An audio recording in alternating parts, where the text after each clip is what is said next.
So today I'm reviewing large snapback traveling case, could fit up to 24 snapbacks. So guys, my review for this large snapback traveling case is a 10 out of 10. My reason why is that bottom zipper where the arrow pointed at, you could store up stuff inside there, and you could carry and hold this large snapback traveling case.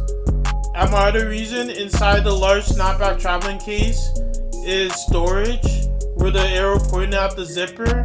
You could put your wallet inside there like I did in the video.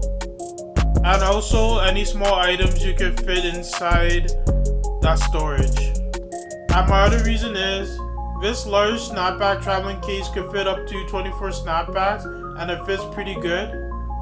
If you guys were wondering where I got this from, it's from Amazon and the price is reasonable.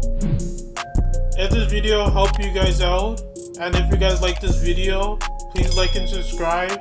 See ya guys.